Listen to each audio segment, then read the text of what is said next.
അസ്സലാമു അലൈക്കും. എല്ലാവർക്കും സന്തോഷവും സമാധാനവും ഉണ്ടാവട്ടെ. അറാബ്യാദി രോഗത്തെ തൊട്ടും അപകട മരണങ്ങളെ തൊട്ടും അള്ളാഹു നമ്മളെല്ലാവരെയും കാത്തു രക്ഷിക്കട്ടെ. നമുക്കെല്ലാവർക്കും വേണ്ടി പ്രാർത്ഥിക്കട്ടോ. ഞാനിന്ന് ഇവിടെ കറുത്ത ആവോലി വെച്ചിട്ട് പിന്നെ ആവോലി മുളകിട്ടതും ആവോലി പൊരിച്ചതും തൊട്ട് ഉണ്ടാക്കുന്നത്. അതെങ്ങനെ ഉണ്ടാക്കുക എന്നുള്ളതും അതിലേക്ക് എന്തൊക്കെ സാധനങ്ങളാണ് ആവശ്യമുള്ളതെന്നുള്ളത് കാണിച്ചു തരാം കേട്ടോ. അപ്പോൾ 1 കിലോ ആവൂലി കേട്ടോ വാങ്ങിയിട്ടുള്ളത്. ഇങ്ങനെ കടയിൽ നിന്ന് തന്നെ കട്ട് ചെയ്ത് കൊടുക്കുന്നതാണ്. അപ്പോൾ നമ്മൾ കഴുകി വൃത്തിയാക്കി അങ്ങനെ ഒരു പാത്രത്തിൽ വെച്ചിട്ടുണ്ട് കേട്ടോ. ഇതിൽ നിന്ന് കുറച്ചെടുത്താണ് നമുക്ക് പൊരിക്കെടുക്കണം, ബാക്കി നമുക്ക് കറിക്ക് കൊടുക്കണം കേട്ടോ. അപ്പോൾ അതിലേക്ക് വേണ്ട സാധനങ്ങളാണിത്. ഞാനൊരു 10-20 ചെറിയ ഉള്ളി ഇങ്ങനെ കട്ട് ചെയ്ത് വെച്ചിട്ടുണ്ട്. ഒരു 3 പച്ചമുളക്, 2 തണ്ട് വേപ്പിൻ്റെ ഇല, ഒരു 5-6 വെളുത്തുള്ളി, പിന്നെ ഒരു കഷ്ണം ഇഞ്ചിൻ്റെതാണ്. ഇഞ്ചി ഞാൻ അരച്ച് വെച്ചതായിരുന്നു. അപ്പോൾ അതിൽ നിന്ന് ഇങ്ങനെ കോരി മാറ്റി വെച്ചാട്ടോ. പിന്നെ കടുക്, വേപ്പിൻ്റെ ഇല, പിന്നെ കുടംപുളി കേട്ടോ. ഞാൻ അധികം കുടംപുളി വെള്ളത്തിലിട്ട് വെച്ചിട്ടുണ്ട് കേട്ടോ. പിന്നെ ഉലുവ, ഇതൊക്കെ, പിന്നെ മുളക് പൊടി, മല്ലിപ്പൊടി, മഞ്ഞൾപ്പൊടി, ഇതാണ് ഇതിലേക്കുള്ള സാധനങ്ങൾ കേട്ടോ. അപ്പോൾ നമുക്കിത് എങ്ങനെ ഉണ്ടാക്കുക എന്നുള്ളത് ഞാൻ കാണിച്ചു തരാം. ഞാനൊരു മൺചട്ടി അടുപ്പത്ത് വെക്കട്ടെ കേട്ടോ. ചട്ടി ചൂടായി വന്നിട്ടുണ്ട്. ഇനി നമുക്ക് ഇതിലേക്ക് കുറച്ച് വെളിച്ചെണ്ണ ഒഴിച്ച് കൊടുക്കട്ടോ. എണ്ണ ഒന്ന് നല്ല ചൂടായി കിട്ടട്ടെ കേട്ടോ. അത് നമുക്ക് ഇതിലേക്ക് കടുക് ഇട്ട് കൊടുക്കണം. നല്ല ടേസ്റ്റ് കേട്ടോ. ആവൂലി മുളക് ഇട്ടാലും നമ്മളെ ചായൻ്റെ കടിക്ക്, ദോശയ്ക്കും ഓട്ടടയ്ക്കും ഒക്കെ നല്ല രസമാണ്. പൊറോട്ട ഉണ്ടെങ്കിൽ പൊറോട്ടയ്ക്കൊക്കെ നല്ല ടേസ്റ്റാണ്. കറി പിന്നെ ചോറ്റക്കും ഇതന്നെ മതി, എല്ലാത്തിനും ഒരു കറി തന്നെ മതി കേട്ടോ. അപ്പോൾ എണ്ണ ചൂടായി വന്നപ്പോൾ ഞാൻ അതിലേക്ക് കടുക് ഇട്ട് കൊടുത്തിട്ടുണ്ട് കേട്ടോ. കടുക് നല്ല പൊട്ടി പൊരിയട്ടെ. എന്നിട്ട് നമുക്ക് കുറച്ച് ഉലുവ ഇട്ട് കൊടുക്കണം കേട്ടോ. അതിലേക്ക് തക്കാളി ഇടുന്നില്ല കേട്ടോ. കുടംപുളിൻ്റെ പുളി മാത്രമേ ഉള്ളൂ, തക്കാളി ഒന്നും ഉപയോഗിക്കണില്ല. അതുപോലെ വലിയ ഉള്ളി ഉപയോഗിക്കില്ല. അപ്പോൾ നല്ല പൊട്ടി വരണുണ്ട് കേട്ടോ. ഇനി നമുക്ക് പൊട്ടി കഴിഞ്ഞ് തുടങ്ങിയിട്ടുണ്ട്. ഇതിലേക്ക് കുറച്ച് ഉലുവ ഇട്ട് കൊടുക്കണം കേട്ടോ. ഉലുവ ഒന്ന് പൊട്ടി വരുമ്പോൾ ബാക്കിയുള്ള നമുക്ക് ഇട്ട് കൊടുക്കട്ടോ. അപ്പോൾ നമുക്ക് കുറച്ച് ദിവസമായിട്ട് നബിദിനത്തിൻ്റെ ഓരോ പരിപാടികൾ ചെയ്യുന്നില്ലേ. ഇന്നും ഇവിടെ നബിദിനത്തിൻ്റെ പരിപാടി ഉണ്ട്. അപ്പോൾ രാവിലെ ഉച്ചയ്ക്ക് ഞാൻ ഇതെടുത്തപ്പോൾ ഇതിട്ടാ കേട്ടോ. അപ്പോൾ ഞാൻ കുറച്ച് വേപ്പിൻ്റെ ഇല എണ്ണയൊക്കെ ഇട്ട് കൊടുത്തിട്ടുണ്ട് കേട്ടോ. നമുക്ക് ചെറിയ ഉള്ളിയില്ലേ, ഇത് ഇട്ട് കൊടുക്കട്ടോ. പിന്നെ പച്ചമുളകും ഇഞ്ചും പിന്നെ വെളുത്തുള്ളി ഞാനിങ്ങനെ മുറിച്ച് ഇങ്ങനെ കട്ടാക്കി വെച്ചിട്ട് കേട്ടോ. അതുകൊണ്ട് ഇതിലേക്ക് ഇട്ട് കൊടുക്കട്ടോ. എല്ലാതും കൂടാണ്ട് നമുക്ക് നല്ലൊന്ന് വഴറ്റി കൊടുക്കണം കേട്ടോ. നല്ല ഒരുവിധം വാടി വരണ നേരത്ത് നമുക്ക് ബാക്കിയുള്ളതൊക്കെ ഇട്ട് കൊടുക്കട്ടോ. ഉള്ളി അരിഞ്ഞ് വെച്ചതുകൊണ്ട് വേഗം വാടി കിട്ടും കേട്ടോ. നല്ല ടേസ്റ്റാണ് ഇങ്ങനെ ചെറിയ ഉള്ളി ഇട്ടിട്ട് പിന്നെ മുളക് കറിയൊക്കെ ഉണ്ടാക്കിയാൽ കേട്ടോ. വലിയ ഉള്ളി ഇട്ട് അത്ര ടേസ്റ്റ് കിട്ടൂല.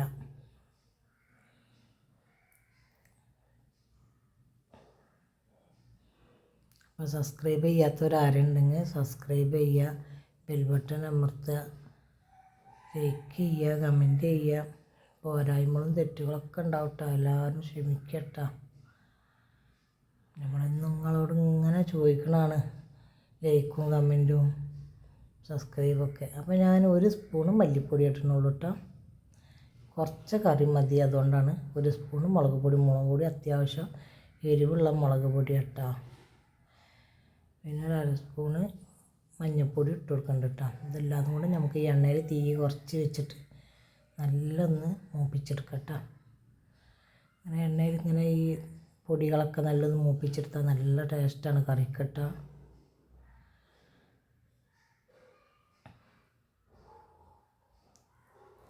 അധികം ആവരുതിട്ടോ. അധികമായി കഴിഞ്ഞാൽ കയ്പ്പ് ചുവ വരും. ഞാൻ ആ കുടംപുളി വെള്ളത്തിലിട്ട് വെച്ചത് തീക്കൊണ്ട് ഒഴിച്ചിട്ടുണ്ട് കേട്ടോ. നമുക്കിത് പുളിയൊക്കെ നല്ല കറിയിൽ പിടിച്ചതിന് ശേഷം ആ കുടംപുളി എടുത്ത് മാറ്റി കൊടുക്കണം കേട്ടോ. അല്ലെങ്കിൽ പുളി ഏറിപ്പോവും. അപ്പോൾ ആവശ്യത്തിലുള്ള വെള്ളം ഞാൻ ഒഴിച്ചിട്ടുണ്ട്. ഇനി നമുക്കിതിലേക്ക് 1 സ്പൂണ് മുളക് പൊടിയും കൂടെ ഉപ്പും കൂടെ ഇട്ട് കൊടുക്കണം കേട്ടോ. നല്ല മസാല അവിടെ കിടന്ന് തിളച്ച് വേവട്ടെ. അതിന് ശേഷമാണ് നമ്മൾ മീൻ ഇട്ട് കൊടുക്കുക. നമുക്ക് ഈ കറി മതി. രാവിലെ ചായൻ്റെ അതിക്കും ഉച്ചക്ക് ചോറ്റക്കും രാത്രിയൊക്കെ തന്നെ മതി. ഇഷ്ടം പോലെ ഉണ്ടാവും, ബാക്കിയാവും. എന്നാലും എല്ലാം തിളച്ച് മാറിണ്ട്. നല്ല വെന്ത് വന്നിട്ടുണ്ട്. മസാലകളൊക്കെ നല്ല വെട്ടി തിളക്കട്ടെ. നമുക്കിതിലേക്ക് ആ മീനുകൾ ഇങ്ങനെ ഓരോ കഷ്ണങ്ങൾ ഇട്ട് കൊടുക്കട്ടെ.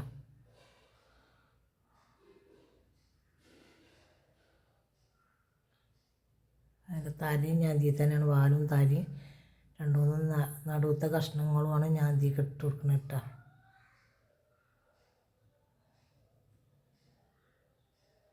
ഇത് കറുത്ത ആവോലിയാണ്, വെളുത്ത ആവോലി ഇതിനെക്കാട്ടി ടേസ്റ്റാട്ടോ. ആ ദിവസം വെളുത്ത ആവോലി വാങ്ങുന്നു. വെളുത്ത ആവോലിയൊക്കെ കുറേ കാലങ്ങൾക്ക് മുമ്പ് കൂട്ടിയതാണ്. ഞങ്ങൾ ഉപ്പുള്ള കാലത്ത് എപ്പോഴും ഇങ്ങനെ കടപ്പുറത്തുനിന്ന് മീൻ കിട്ടുമ്പോൾ അപ്പം കൊണ്ടുവരും. അങ്ങനെ കൊണ്ടുവരുമ്പോൾ ഇതിനാണ് ഇത്ര തോനെ കൊണ്ടുവരുന്നത് പറഞ്ഞാൽ, ഞാൻ ഇല്ലാത്തപ്പോൾ നിങ്ങൾക്ക് മീനിൻ്റെ വില അറിയുള്ളൂ എന്ന് പറയും ഞങ്ങളോടൊക്കെ. എന്നാൽ നമ്മളതൊക്കെ അറിയുന്നുണ്ട്. അപ്പോൾ ബാക്കി കുറച്ച് കഷ്ണങ്ങൾ എടുത്തിട്ട് ഞാനിങ്ങനെ പൊരിക്കാൻ വെച്ചിട്ടുണ്ട്. ഇത് ഉച്ചയ്ക്ക് വേണ്ടിയുള്ളതാണ്. ബാക്കി മസാല തേച്ച് ഞാൻ എടുത്ത് വെച്ചിട്ടുണ്ട്. ഇതൊക്കെ ഒന്ന് നമുക്ക് ഇനി ഒന്ന് മറിച്ചിട്ട് കൊടുക്കട്ടെ. മീൻ മസാല തേക്കണമൊന്നും ഞാൻ കാണിച്ചിട്ടില്ല. അതിപ്പോൾ എന്നും നമ്മൾ ഉണ്ടാക്കണ തന്നെയല്ലേ. കുറച്ച് മല്ലിപ്പൊടിയും മുളക് പൊടിയും മഞ്ഞൾപ്പൊടിയും ഇഞ്ചിയും വെളുത്തുള്ളിയും കുറച്ച് സുർക്കയും കുറച്ച് വെളിച്ചെണ്ണയും കൂടെ ഒഴിച്ചിട്ടാണ് ആവശ്യത്തിലുള്ള ഉപ്പിട്ടിട്ടാണ് മസാല ഉണ്ടാക്കൽ. അങ്ങനെ മസാല തേച്ചാണ് ഇതിട്ടാ. അതെല്ലാം മീനൊന്നും മറിച്ചിട്ട് കൊടുക്കട്ടെ. അപ്പോൾ എല്ലാതും മറിച്ചിട്ട് ഇനി അവിടെ കിടന്ന് അങ്ങനെ വെന്തോളട്ടാം. അതിലൊരു മീൻ മറിച്ചപ്പോൾ ഉടഞ്ഞ് പോയിട്ടുണ്ട്. പിന്നെ അതവിടെ കിടന്ന് ഇങ്ങനെ വേവട്ടെ. നമുക്ക് ഇനി ഇടയ്ക്ക് ഇങ്ങനെ ഒന്ന് മറിച്ചിട്ട് കൊടുക്കുക. കുറച്ച് വെളിച്ചെണ്ണ ഒഴിച്ച് കൊടുക്കട്ടെ. അപ്പം നമ്മളെ കറി ഇവിടെ വെന്ത് സെറ്റായി വന്നിട്ടുണ്ട്. കേട്ടോ, ഇതിൽ നിന്ന് ഞാൻ ഈ കുടംപുളിയൊക്കെ ഒന്നെടുത്ത് മാറ്റണം, അല്ലെങ്കിൽ പുളിയൊക്കെ കറിയിൽ ഏറിപ്പോവും. അതുകൊണ്ടാണ്.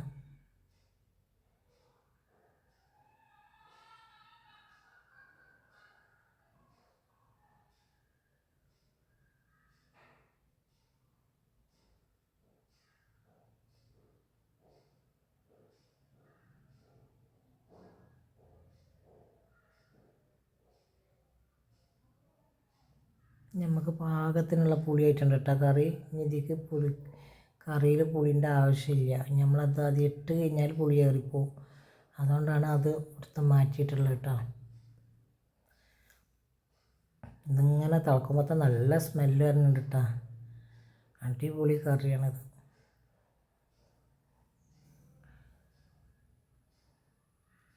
നല്ല തിളച്ച് വെന്ത് മീനൊക്കെ നല്ല വെന്ത് സെറ്റായിട്ടുണ്ട്. നമുക്കിത് ഇനി തീയൊന്ന് ഓഫാക്കി കൊടുക്കട്ടെ. ഓഫാക്കിയാലും ഇങ്ങനെ തിളച്ച് കൊണ്ടേയിരിക്കും കുറേ നേരം.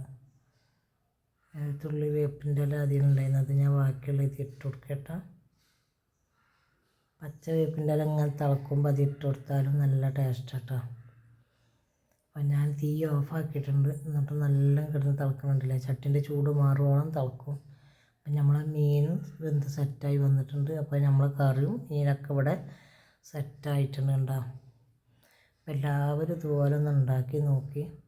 അപ്പോഴൊക്കെ നല്ല മീനുള്ള ടൈമാണല്ലോ. എല്ലാവർക്കും നല്ല മീൻ കിട്ടും. എല്ലാ മീനും ഇപ്പോൾ എല്ലായിടത്തും കിട്ടുന്നുണ്ട്. അപ്പോൾ എല്ലാവരോടും അസ്സലാമു അലൈക്കും.